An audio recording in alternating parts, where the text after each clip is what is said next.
우리가 지금 매주 말씀을 통해서 하나님의 인도하심에 관한 교훈을 받고 있는 중입니다. 우리가 하나님의 인도하심에 대해서 꼭 먼저 명확하게 짚고 넘어갈 게 하나가 있습니다. 하나님께서 우리를 인도해 나가실 때는요, 반드시 우리에게 지도를 딱 우리 손에 쥐어주듯이 그렇게 우리를 인도해 가는 게 아니라는 겁니다. 많은 사람들이 하나님의 인도하심을 지도라고 오해합니다. 딱 보면 목적지가 명확하게 보이고 어디로 가가지고 어느 쪽으로 돌아가지고 어떻게 경로를 해가지고 어디까지 딱 온다, 이렇게 생각을 하는 겁니다. 근데 하나님은 우리에게 어떤 지점을 딱 보여주시고 거기까지 가는 지름길까지 딱 보여줘가지고 그렇게 늘 인도하시는 게 아니라는 겁니다. 더 명확하게 말하자면 하나님의 인도하심은요, 지도가 아니라 신호등이에요.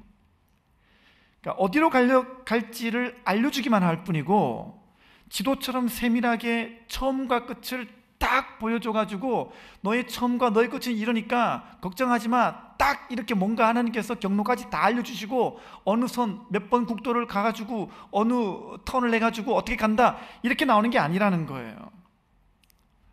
그러니까 네가 지금 보디발의 감옥 들어갈 건데 이거는 지금 네가 총리가 되기 위한 거니까 인내해라. 형들에게 모함을 받아도 이거는 총리가 되기 위한 거니까 참고 견뎌라. 이렇게 인도하시는 게 아니라는 거예요. 하나님은요, 우리를 인도할 때 신호등처럼 인도합니다. 딱 거기 서면요, 거기까지만 딱 가면 거기서 좌회전인지 우회전인지 직진인지 서야 되는 것인지 이렇게 인도하시는 거예요. 하나님은 가끔씩은요, 막다른 골목에 딱 오기도 하실 때가 있어요. 근데 그때는요, 이거 막힌 길인데요 하나님? 근데 하나님은 자꾸 직진하라 그래요. 하나님 여기 지금 막혔다니까요? 여기 아닌 것 같아요. 이거 아니라니까요? 아닌데요? 하나님은 막상 서보렴 이렇게 말씀하십니다. 딱 섰더니 어떻게 돼요? 자동문 쫙 열리는 거예요. 내가 볼 때는 분명히 닫힌 문이었는데 딱 서보니까 자동으로 열어주시는 문도 되게 많은 거예요. 하나님은요, 이런 식으로 우리의 길들을 그때그때 노선을 알려주시고 그때그때 여기까지 가면 또 그 다음 길 알려주시고 그 다음 길도 알려주시고 이렇게 인도하시는 인도하심으로 우리를 이끌어 가시는 겁니다. 예를 들어 볼까요? 사도 바울이 전도 여행을 할 때도 하나님이 전체를 다 보여주지 않으셨어요. 출발할 때 내가 너를 1차 전도여행 갔다가 2차 전도여행 갔다가 3차 전도여행 갔다가 내가 그렇게 인도할 테니까 너 잘 준비해, 이렇게 말씀하지 않으셨어요. 한 군데 가니까 그 다음에 또 가게 하시고 도착하니까 또 그 다음 가게 하시고 이렇게 한 거예요. 1차 전도여행은 이런 거다, 2차는 이런 거다, 이런 말씀이 한 번도 없으셨어요. 그냥 가면 그 다음 또 알려주시고 또 거기 서면 또 그 다음 알려주시고 때로는 길을 막기도 하시니까 딴 데로 돌아가기도 하고 이렇게 해서 간 거예요. 왜 그렇습니까? 하나님은요, 철저하게 우리로 하여금 하나님을 의지하는 믿음을 우리 안에 완성시키고자 하시는 거예요. 진짜 중요한 건 뭐냐면 우리한테 답을 먼저 가르쳐주질 않으셔요. 우리가 문제가 있을 때 그 답을 먼저 딱 보여주시고 인내하겠으면 좋겠는데, 하나님께서 우리를 조련해 나가시는 과정은 결코 우리를 먼저 답부터 보여주지를 아니하시는 거예요. 모든 과정 가운데 그 과정 하나하나 한 순간순간마다 우리가 하나님을 의지하는 진짜 믿음을 배우게 하시는 게 하나님의 방법인 줄 믿습니다. 때로는 그래서 내가 처한 환경이, 내가 지금 당한 일이 무슨 의미가 있는지, 어떤 답이 내 앞에 있는지를 모르고 계속 그냥 가게 하실 때가 있어요. 그냥 가기만 하실 때가 있어요. 나는 답답하니까 기도하고 통성 기도하고 금식 기도하고 알려달라고, 도대체 왜 그러시는 거냐고 소리 높여 기도해도 하나님은요, 그래도 답을 보여주지 아니하시고 좌회전 우회전 직진 이렇게만 알려주시는 거예요. 아마 요셉이 그랬을지 모르겠어요. 노예로 팔려가면서 막 소리치면서 하나님께 통성 기도하며 하나님이 도대체 무슨 이유예요? 라고 물었을지 모르겠어요. 누명을 쓰고 감옥에 잡혀 들어갈 때 애통해하며 기도하면서 도대체 이건 무슨 뜻입니까? 라고 하나님 앞에 답답한 마음으로 항변했을지도 모르겠어요. 근데 그때마다 하나님은 요셉에게 답을 알려주질 않으셨어요. 그냥 가게 하십니다. 우리가 봤던 1번 그림, 인도 중, 이 그림을 그냥 요셉한테 보여줬을지 모르겠어요. 그냥 인도하는 중이야, 그냥 가라고. 왜냐고요 주님? 총리 혹시 아니에요? 싹 닦고 아무 말씀 안 하시는 거예요. 그냥 가. 왜 그러냐면요, 이 방향을 가면서 씨름하면서 견디면서 인내하면서 그 와중에 내 안에 믿음이 생기고 영적인 힘과 내공이 그 안에 만들어지는 거거든요. 우리가 보통 애들이 문제집 풀 때 보면 애들이 늘 유혹받기 쉬운 게 뭐예요? 다 붙어보려고 그래요. 애들은요, 문제집 풀 때 다 붙어보고 싶어서 막 근질근질거립니다. 다 이렇게 문제를 풀려야 되는데 문제를 풀려 하지 않고 다 붙어보려고 그럽니다. 여러분, 그렇게 답을 먼저 보면서 문제집을 10권 풀어도요, 실력이 안 늘어요.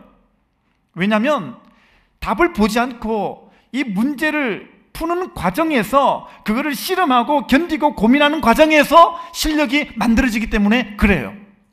신앙도 똑같아요.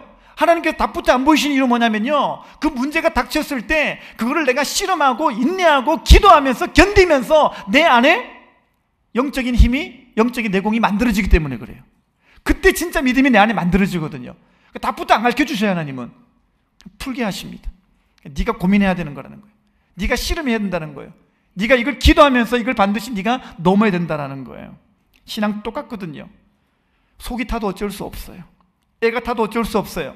문제를 실험하고 그 문제에다가 내 믿음을 대입하고, 그렇게 한 후에 내가 내 모습을 보고 내가 답을 찾아낼 때까지, 그래서 하나님을 향한 온전한 믿음이 생겨나고 믿음의 내공이 쌓여서 이 내 내면의 그릇이 온전히 넓혀져서 성숙되기를 하나님은 원하시는 것입니다.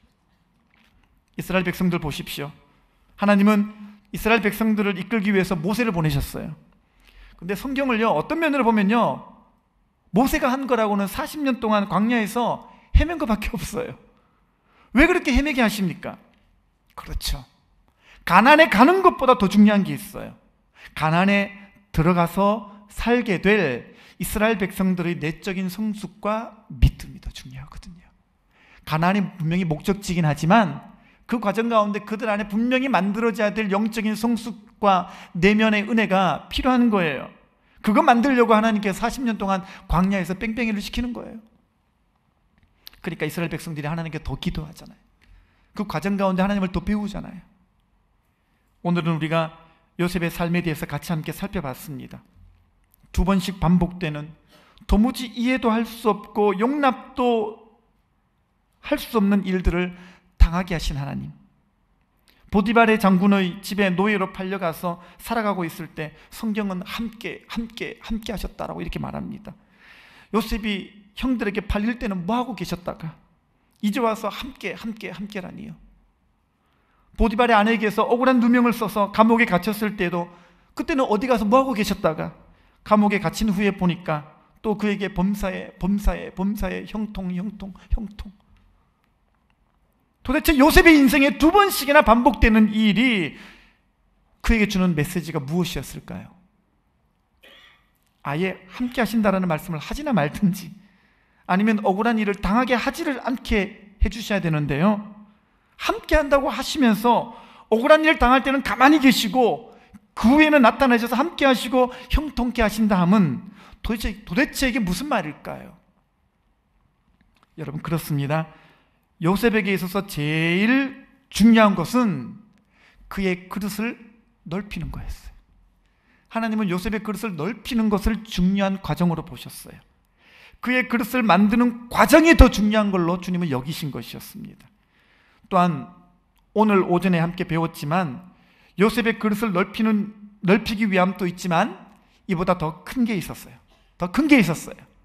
바로 하나님이 아브라함에게 말씀하신 대로 아브라함의 자손이 애굽으로 가야 되고 400년 동안 종살이 하다가 나와야 되는데 이 일을 이루시기 위해서 요셉을 먼저 보내시는 거예요. 그래서 요셉을 통해서 7년의 흉년 기간 동안 전 세계를 먹여 살리는 일을 했고 야곱의 가족도 먹여 살릴 수가 있었던 것입니다. 그러니까요, 하나님이 내가 억울하게 여길 만큼 나의 길을 막을 때는요, 이렇게 생각하십시오. 더 큰 게 있다. 더 큰 게 있다. 한번 따라서 하겠습니다. 더 큰 게 있다.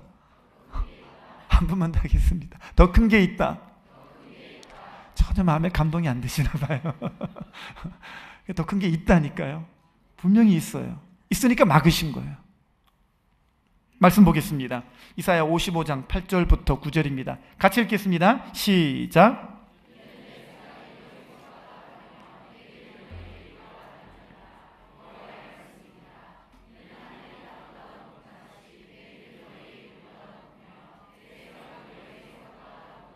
그렇죠.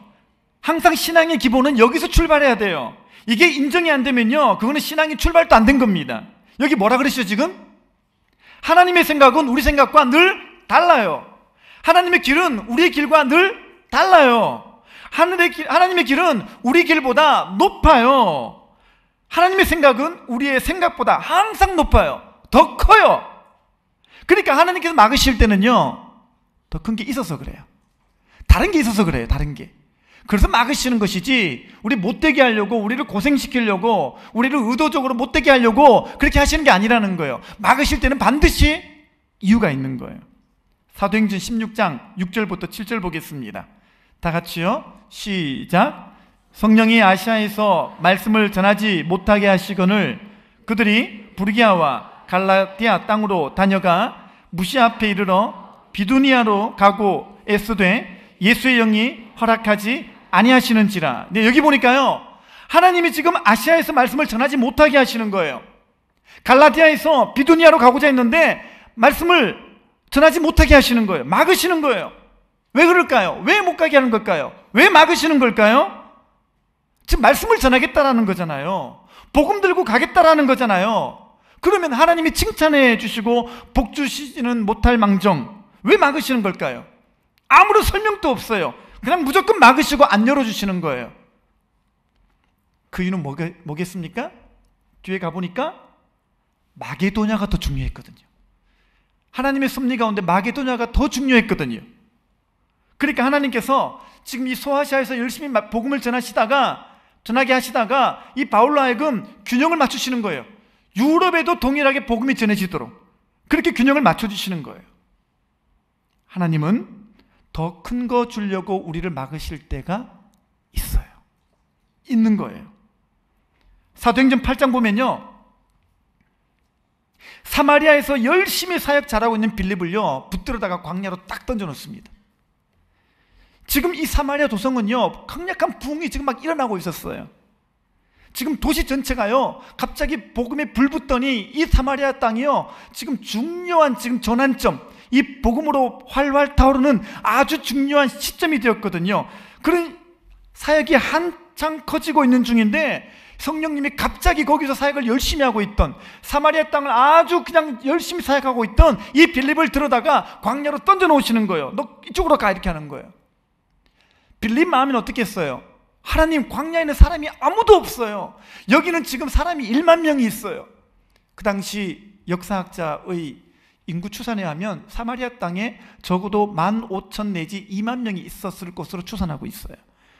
지금이야 그 정도의 인원은, 지금은 뭐 많은 인원은 아니지만 당시 예수님 당시의 인원은요, 그 정도는 엄청 큰 도시예요.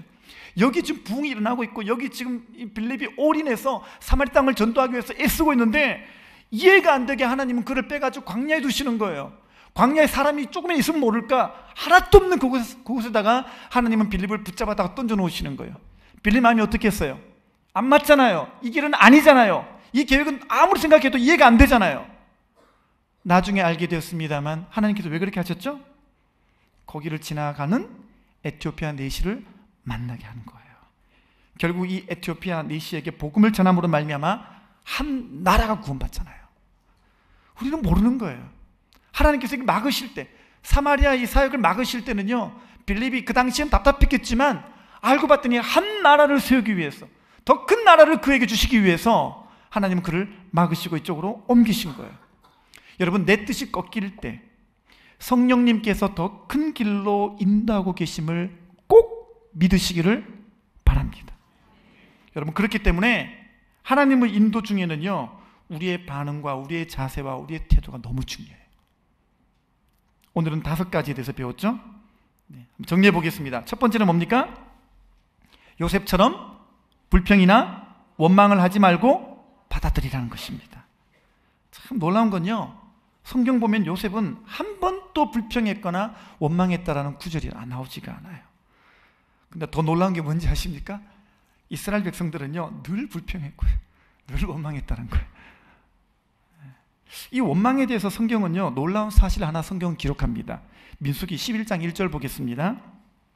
같이 읽어보겠습니다. 시작. 여호와께서 들으시기에 백성이 악한 말로 원망하매 여호와께서 들으시고 진노하사 여호와의 불을 그들 중에 붙여서 진영 끝을 사르게 하시매 그랬습니다. 자 보세요. 여기 보면요 백성들이 원망하고 불평했는데 그 소리가 어떻게 해요? 하나님이 들었대요. 하나님이 들었대요. 여러분 하나님은요 원망과 불평을 잘 들으신다는 것을 꼭 명심하시기 바랍니다. 여기 적어놨죠. 여호와께서 들으시고, 여호와께서 들으시고. 아무리 숨어서 말해도 다 들으셔요. 어느 사람과 단둘이 하는 전화통화도 거기서 하는 불평과 원망을 주면 다 들으셔요. 여러분 그래서 우리는요 하나님의 귀를 의식하고 살아야 됩니다. 내가 하는 원망을 뭐 지금 들으시겠나? 깜짝 놀랄 만한 말씀 보셨잖아요. 여호와께서 들으시고요. 하나님 그 잘 들으셔요. 들으시는 거예요. 야고보서 3장 4절부터 5절 보겠습니다. 같이 읽어볼까요? 시작. 또 배를 보라. 그렇게 크고 광풍에 밀려가는 것들을 지극히 작은 키로서 사공의 뜻대로 운행하나니 이와 같이 혀도 작은 지체로 돼 큰 것을 자랑하도다. 보라, 얼마나 작은 불이 얼마나 많은 나무를 태우는가. 이게 무슨 말이냐면요, 내가 아무리 은혜 강으로 배를 타고 간다고 한들 내 입으로 원망을 쏟아내고 불평을 수시로 그렇게 쏟아내는 사람은요 은혜 방향으로 가는 게 아니라 거꾸로 지금 이 폭포로 떨어지는 거라는 거예요. 방향이 은혜의 방향이 아니라 죽는 방향으로 간다는 거예요. 그러니까 내가 어디로 가는가를 결정짓는 것은요 내 하는 말을 보면 안다라는 거예요. 지금 이야기가 그 얘기인 거예요. 내가 가는 방향은 나의 말이 결정짓는 거예요. 야고보서님은요 의외로 우리가 하는 말이 우리가 가는 방향을 결정짓는다라고 우리에게 조언하고 계시는 거예요.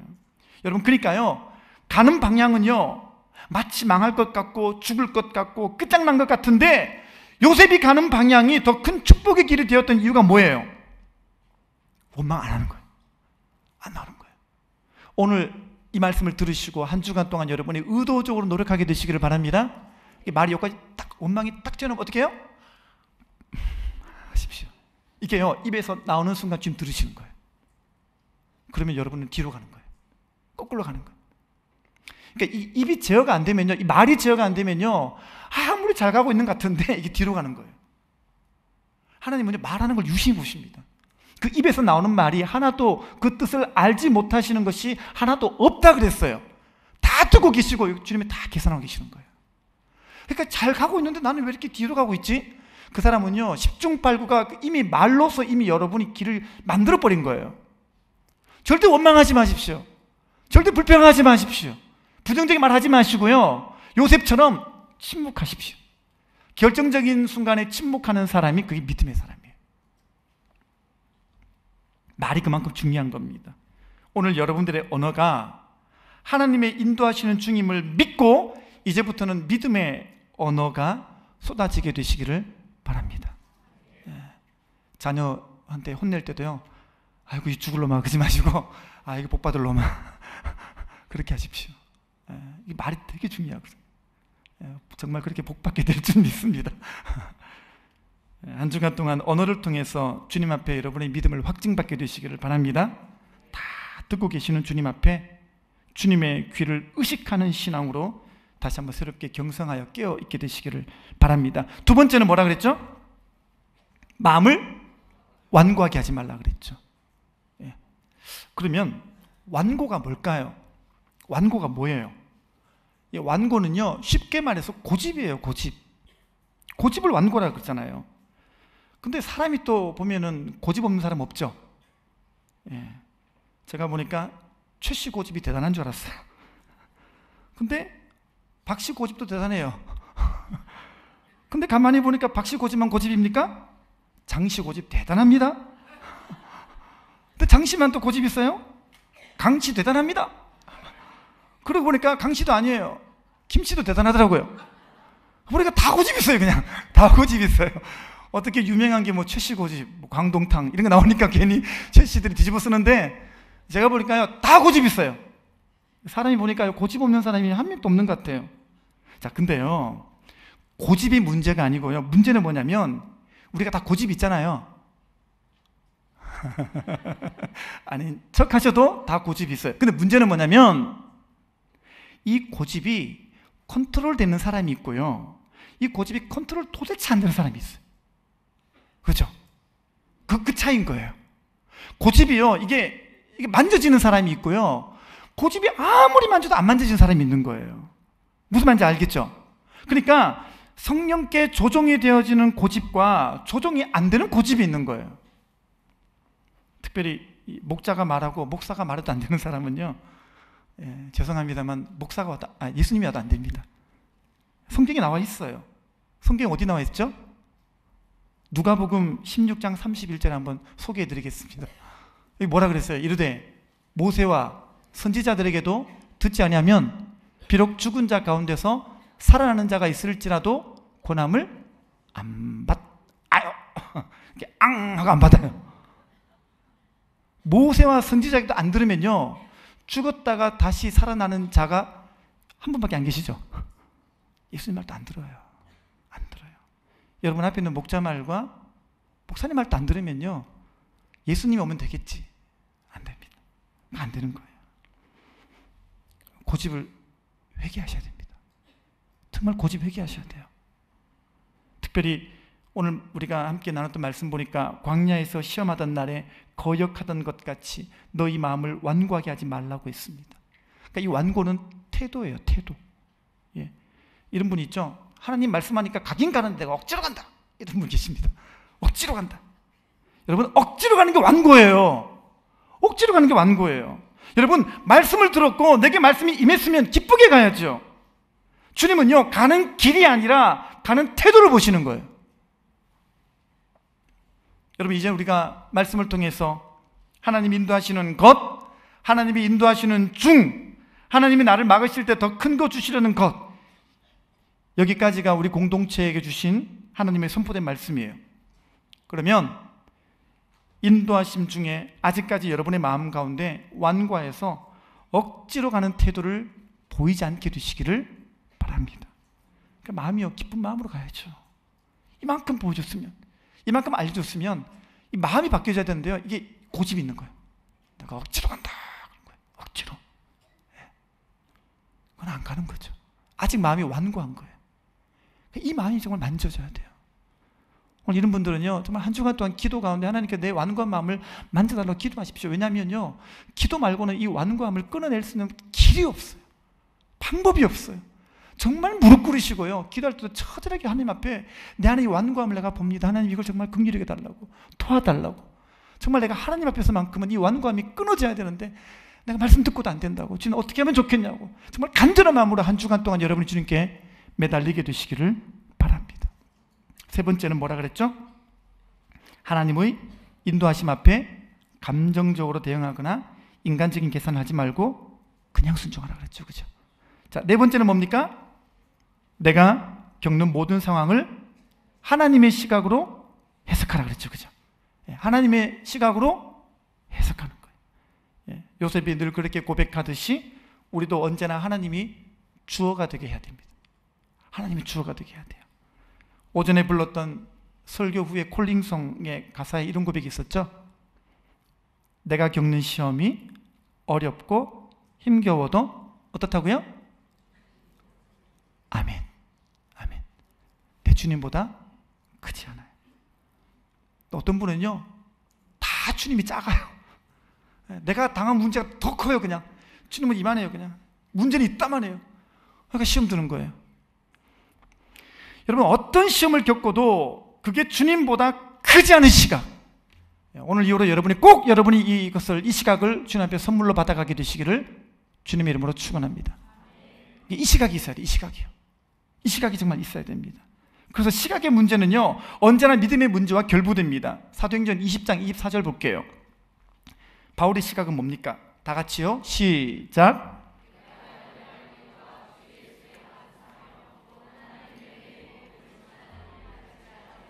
나의 생명조차 조금도 귀한 것으로 여기지 아니하노라. 아멘. 적어도 사도 바울이 이 고백을 묵상할 때마다 저는 뭘 느끼냐면요, 복음이 이처럼 가치가 있는가를 느낍니다. 저는 바울의 고백을 보면서요, 우와, 어떻게 바울에게는 이 복음의 가치가 이처럼 대단한가? 얼만큼이에요? 자기 목숨보다 더 크게 여기잖아요. 사도 바울이 가지고 있는 가치는요, 자기의 생명보다 복음이 더 큰 거예요. 어떤 것보다도 복음이 가장 크고 가장 위대하고 가장 소중하고 자기의 가장 최고의 사랑하는 것은 복음밖에 없는 거예요. 그러니까 바울의 고백을 보고 바울의 삶을 보면서 우리가 느끼는 게 뭐예요? 그렇구나, 이 땅에서 최고로 가치가 있는 것은 복음이구나라는 것을 우리가 경험하게 되잖아요. 여러분, 다른 사람들이 여러분을 볼 때 여러분도 그렇게 보여줄 수 있는 복음의 가치가 여러분 삶 속에 최고의 것 되시기를 바랍니다. 남들이 여러분 봤을 때요, 야, 쟤를 보면 복음의 가치를 알겠다. 제가 저렇게 살아가는 걸 보니까 쟤는 정말 복음을 위해서 온 인생을 다 드리고 있구나. 제가 사는 걸 보니까 쟤는 정말 인생 가운데 복음이 최고구나. 도대체 복음이 뭐길래 저렇게 인생을 드릴까? 그렇게 의문을 가져온 인생이 되잖아요. 제가 믿는 복음이라면 나도 믿어보겠다. 이런 고백을 가져올 수 있는 인생을 우리가 살아야 되는데, 오늘 우리 안에 보면 복음의 가치가 너무 떨어진 거야. 누가 봐도 쟤는 복음이 제 인생의 전부가 아니구나. 누가 봐도 쟤는 정말 복음을 위해 사는 게 아니라 자기를 위해 사는 것 같다. 저는 여러분이 그런 얘기를 듣지 않게 되시기를 정말 주님의 이름으로 축원합니다. 우리 마음속에 오늘 주님 앞에 이 고백이 있게 되시기를 바랍니다. 하나님, 제 안에 세상에서 복음의 가치가 가장 귀한 삶을 살게 하여 주옵소서. 하나님, 복음의 가치가 내 생명보다 귀하게 하여 주시옵소서. 하나님, 복음의 가치가 내 목숨보다 귀하게 하여 주시옵소서. 여러분, 그래서 주변의 모든 사람들에게도 그러한 복음의 가치를 보여줄 수 있는 인생을 여러분이 꼭 살아갈 수 있게 되시기를 바랍니다. 복음의 가치가 가장 큰 사람, 포중찜 성도가 되시기를 바랍니다. 복음 때문에 모든 상황의 가치가 다 해석되는 사람, 그리고 복음 때문에 나를 향해 다가오는 모든 시험들이 힘을 잃어버리게 만드는 사람, 이게 포항중앙침례교회 모든 성도들의 주제가 되시기를 바랍니다. 마지막 다섯 번째는 성령을 따라 행하는 것이라 그랬죠. 성령을 따라 행하는 것입니다. 여러분, 모든 진리 가운데로 인도하시는 그 성령님을 따라가게 되시기를 바랍니다. 이 따라가려면요, 성령의 욕구가 있어야 돼요. 우리 기계가 아니기 때문에 억지로 우리가 이게 묶어놓고 끌어올 수는 없잖아요. 내가 가야 되는 거잖아요. 근데 내가 가려면 뭐가 필요합니까? 욕구가 필요한 거죠. 음식점에 가는 것은 먹는 것에 대한 욕구가 있는 거죠.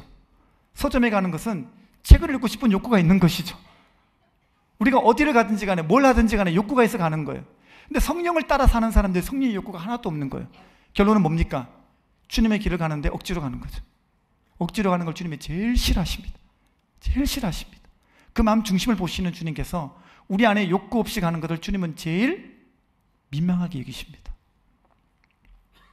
결국 오늘 우리가 하나님으로부터 받는 구체적인 결단의 지점은 뭐냐면 말씀과 기도예요. 이 욕구는 말씀과 기도를 통해서 배어나오는 것입니다. 말씀과 기도의 건초를 먹지 않으면 절대로 잘 달리는 준마가 될 수 없는 법이에요. 한 주간 동안 우리의 삶에 말씀과 기도의 불을 다시 붙여가게 되시기를 바랍니다. 아무리 봐도 내가 너무 식었다. 예, 그런 분들은요, 딴 거 없습니다. 기도하러 나오십시오. 매일 나오십시오. 다시 주님 앞에 기도의 자리가 회복되면요, 이게 성령의 욕구가 우리 안에 생겨나기 시작합니다. 놓쳤던 말씀 다시 붙잡고 나가면 다시 한번 우리 안에 성령의 욕구가 생겨나게 되는 줄 믿습니다. 식어버린 말씀과 떨어진 기도의 온도로는요, 결코 하나님의 인도를 받을 수가 없어요.